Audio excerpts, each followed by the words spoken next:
how can we utilize that kind of thoughts and way of looking at life?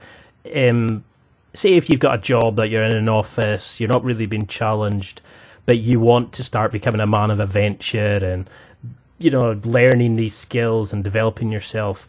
How can we find that environment? Is it just getting the people to be with us, or would you say compete in a judo competition, or should you just take up a sport like American football or something along that lines?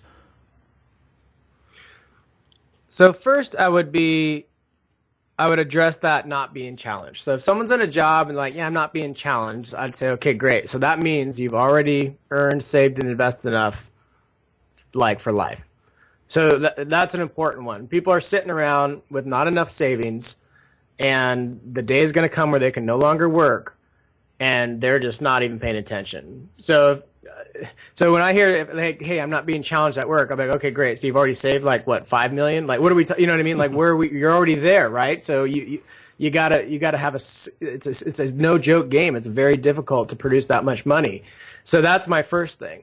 Now here's the cool thing. When I teach superhuman performance, First, it does start with some pragmatism, going through process and dialing life in. And one of those things would be like, all right, I got to identify how much money I do need to make so that I can save enough for that when the time comes, I can no longer work, kind of thing. Now, then there's the challenge, like, crap, I don't know how to do that. I don't know what to do that. Now, that man of adventure, that different kind of lifestyle, that's part of the formula. Well, you need to get out. Believe it or not, you need to get out and have some fun. You need to rock climb. You need to skydive, fly some airplanes around. Do some really, really cool stuff, because it's going to elevate your perspective on that situation of not making enough money or not being challenged at work or not being in the role that you want. And again, it starts with an awareness. I love saying this on social media. I love talking about this when I teach. Hiking, flying airplanes, driving a supercar around a racetrack. Those are not things that we do after we've done a good job as a reward. Those are the ingredients of the good job.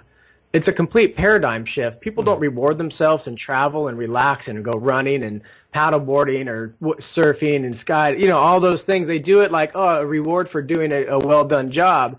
And that's not it. It's backwards. Those are the ingredients. Those are what give you pieces that puts you into what's called a psychological state of flow. You start to observe things differently. You start to hit work in a more creative manner. It's not about working harder. It's about working at an elevated level and producing better results.